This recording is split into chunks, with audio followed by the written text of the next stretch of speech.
Hey guys, first I want to apologize about my Netflix playing in the background. I just couldn't bear to pause it. Um, which is what I like about NCIS is it's a show that I can like play in the background and I don't feel like I'm missing that much. I don't know.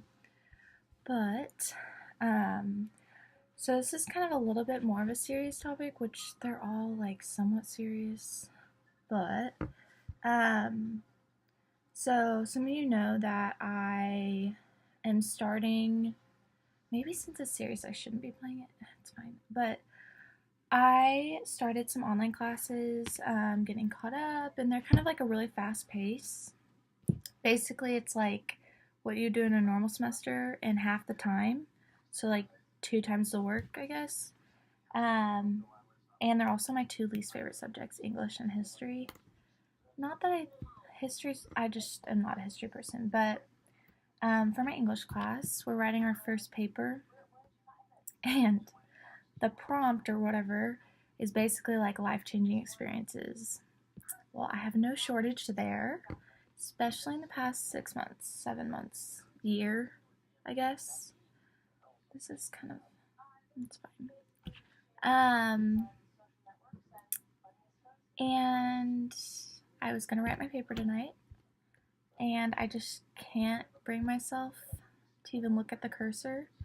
Um, we had already turned in an outline and a like introduction paragraph. Well, we wrote two and we picked one.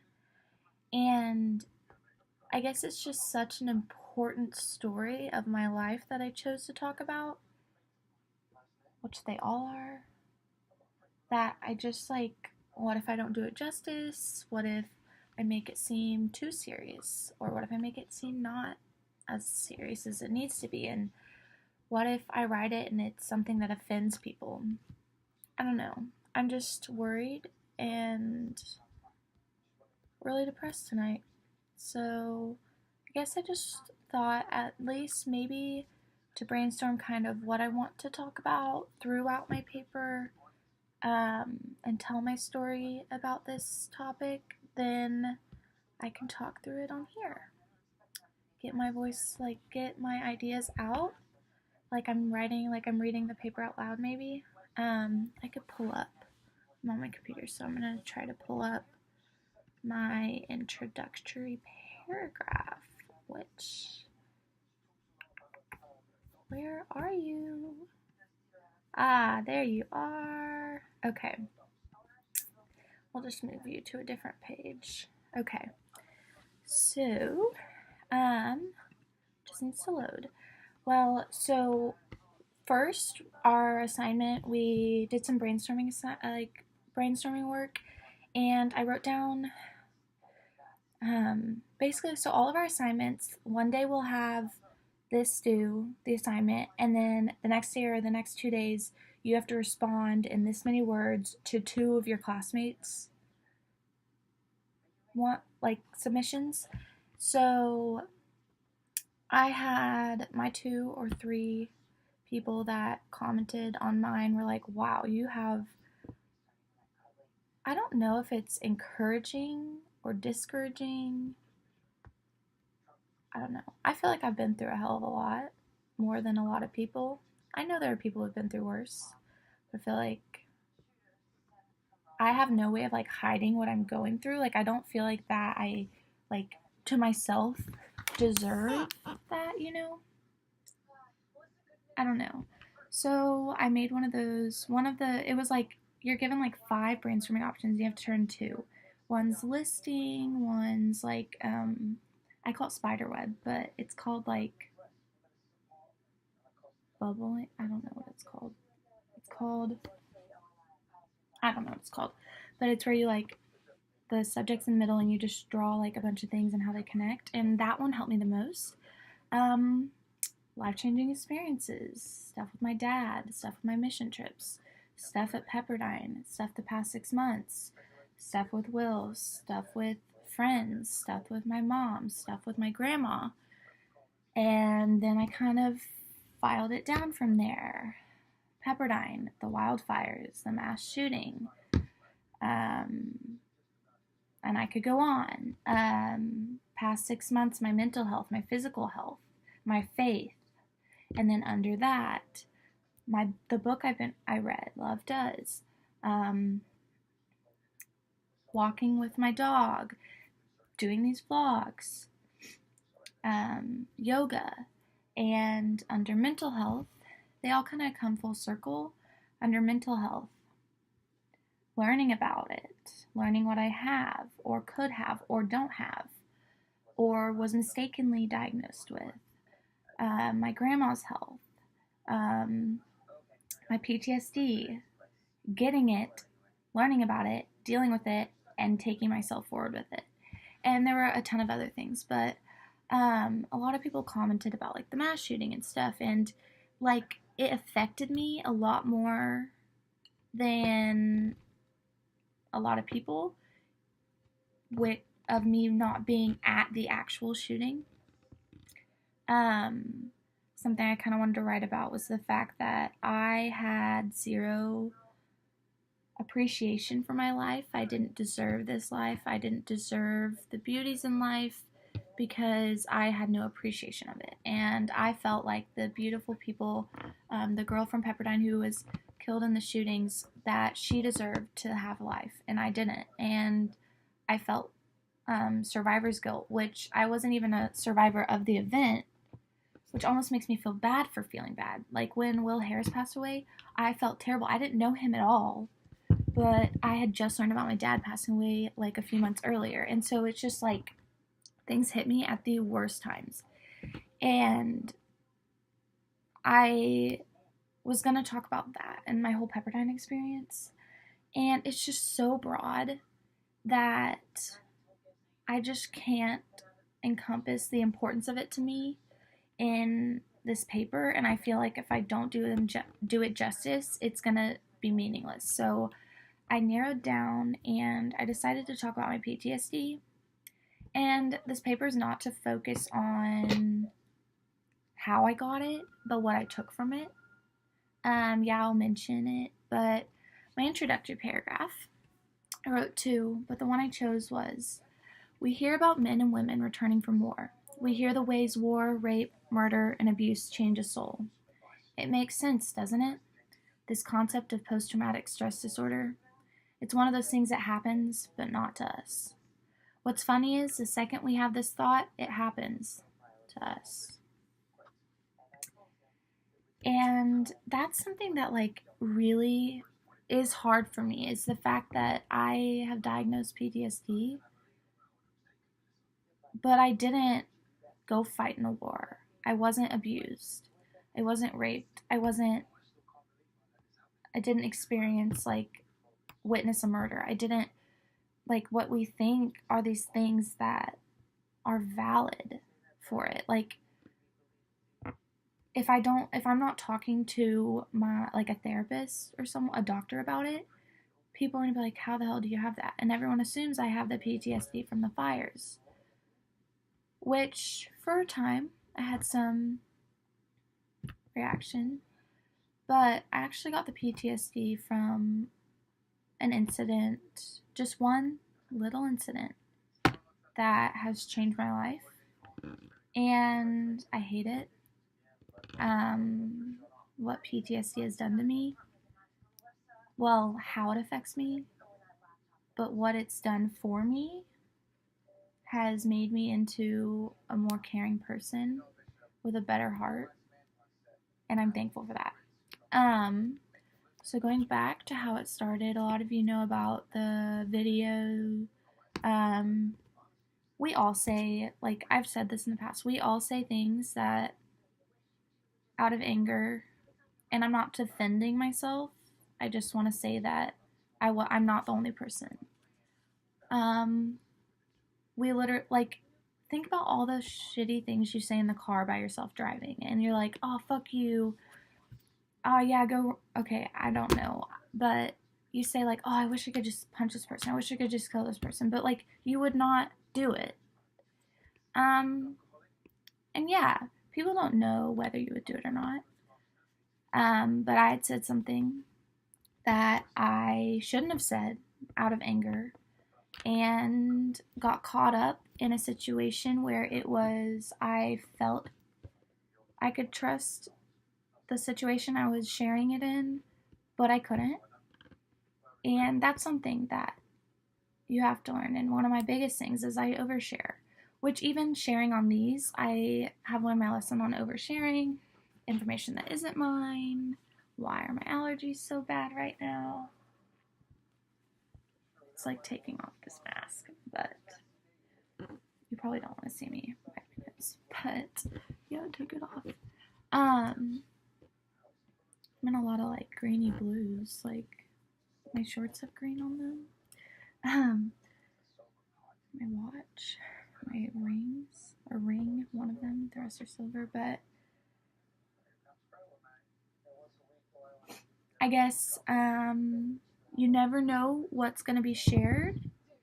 And I learned that. And from that, basically all of my private things I was going through were shared more than I had intended, and in a way that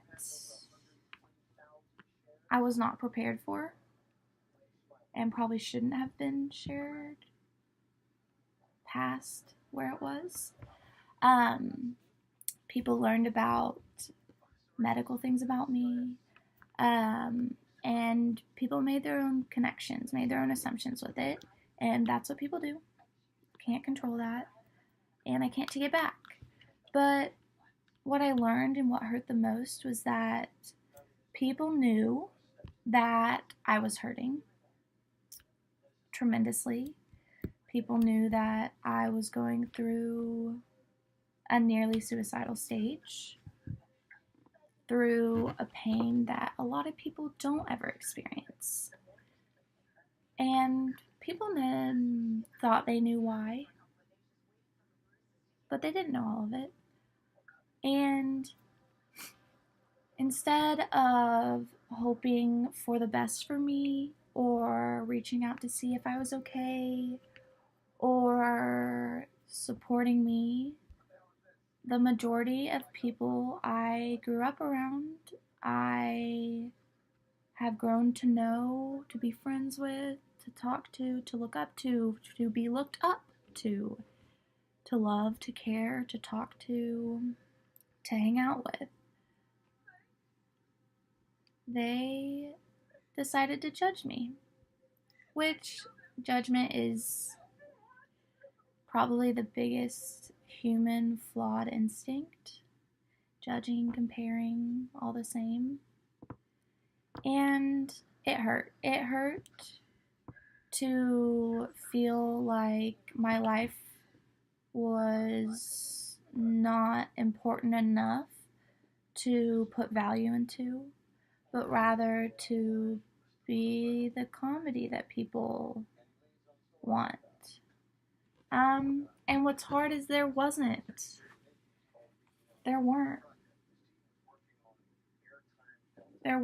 people there. Like, a lot of the people who I thought would be there weren't. Stopped. People I didn't even know were judging were. And even as I started to find my way better, it continued. But where the PTSD started was the day I saw the video. My mom walked in and handed it to me after a little hesitation and said, it wasn't her sent it was like a family friend, and said, we have the video. Which I didn't even know was an actual thing. And it was like less than 10-second video that zoomed in on what I said, had my friend laughing at me, and turned to another girl laughing at me. And for the next few months, next like 2 months, I would have flashes of that every day. At night when I was sleeping, I couldn't go to sleep at night. And I feel ashamed that something so small could hurt me so badly. I didn't think it was PTSD till I went to my Oakwood stuff and they told me, you are struggling with PTSD. You've been traumatized. My therapist says I've been through more traumatizing events than people she knows altogether. And, well, I'm not saying that exactly, but like that many. And I'm so young for it, but I'm thankful that I get to reevaluate my life at this age so that I don't go through this pain for the rest of it, hopefully. Fingers crossed, knock on wood.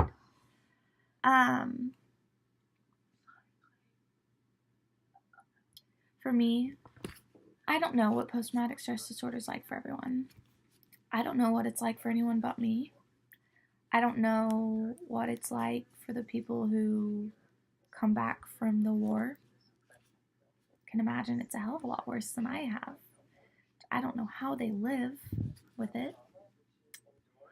And for me, I didn't even realize how it affected me until I started talking to my doctor about it.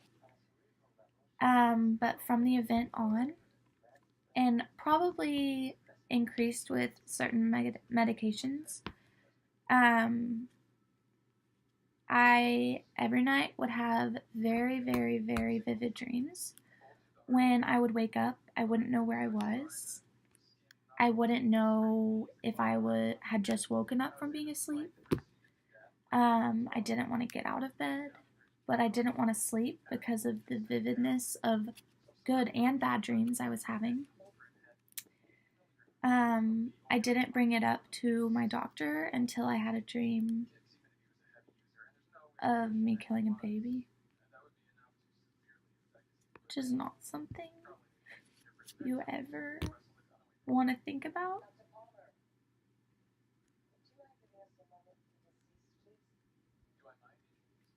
I couldn't even get out of bed that day.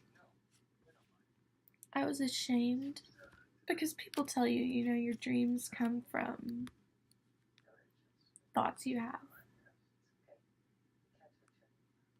But how could I ever think about it?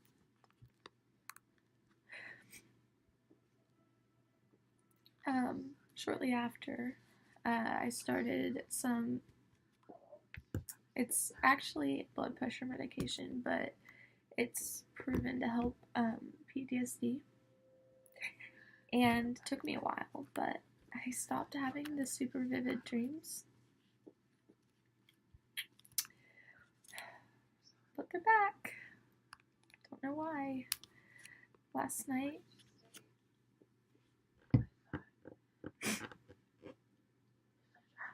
I woke up this morning and ran into my grandparents' room because I thought my grandpa was dead. Because I saw him get shot in my dream.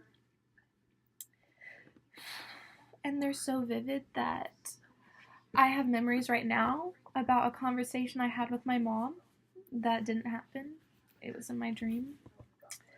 I don't know what conversations were not real. It's just, they're not always traumatizing. Sometimes I'll have dreams that are me hanging out with friends that are just so vivid that I don't know the next day that it was a dream. I don't even know how to explain that. The more I go through my day, the more I think about a memory I'm having, and I'm like, shit, that didn't happen. I was thinking about a time yesterday when I had this conversation with my mom, and I was flipping out about something, and she was like, I made a weird face, and she was like, hold that face, let me take a picture. My mom was out of town yesterday. Didn't happen. There's just no way to explain how this affects you. why it affects me so fucking seriously. And the shame that I feel about it is ridiculous. Like the guilt, the shame I feel because I feel like I don't deserve to have this condition. Not because I deserve better, but because I didn't go through the terrifying things that some people have gone through.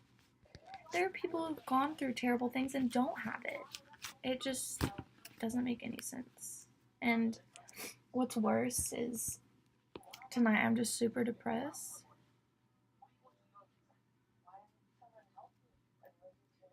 And I've never had this feeling before. And you guys know I don't drink. I've never have. I just want to fucking get wasted and drown my feelings. And I don't know.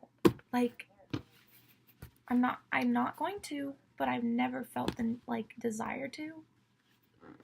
And I don't understand it.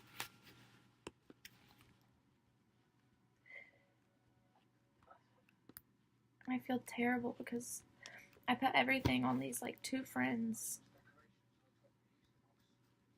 Mostly my best friend, and if I can't handle this, she can't handle knowing all of it. There was one point I was talking to someone about it and they walked away. Not about this, but about just stuff I go through. But when I started to take my medication, things started to get better. I could sleep. I didn't dread going to sleep at night. I would stay up till 5 a.m. till I passed out from being tired just so I wouldn't sleep. I would take melatonin and hydroxyzine just to get through the night. And I'd wake up with like cold sweats. And if you don't know what those are, good luck, because they suck. It's like you wake up and you're literally soaking wet, but you're freezing. And I'm covered in covers. It doesn't make any sense.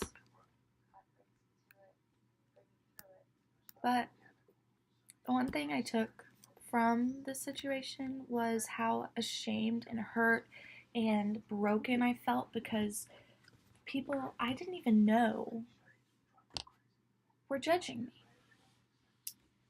And I thought about how quick I am to judge.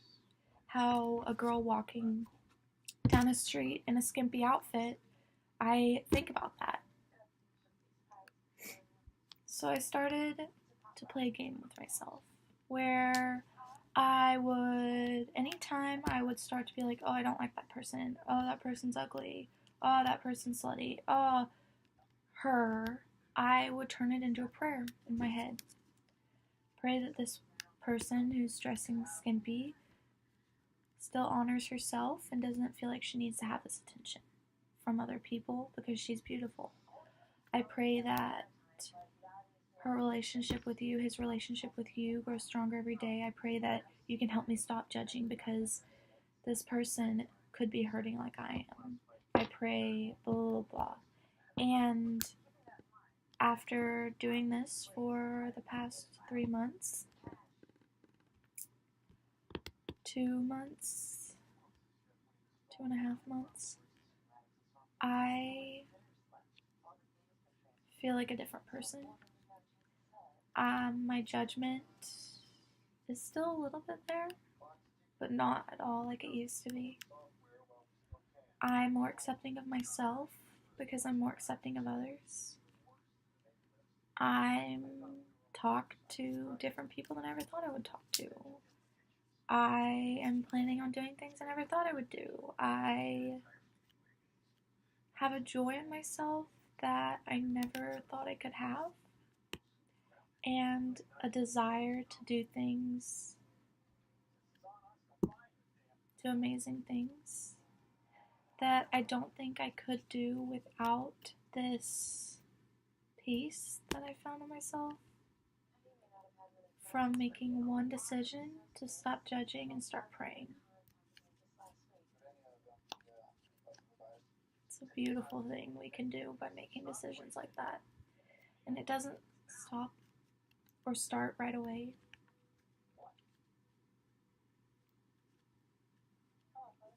it's a process, and you grow every day with it.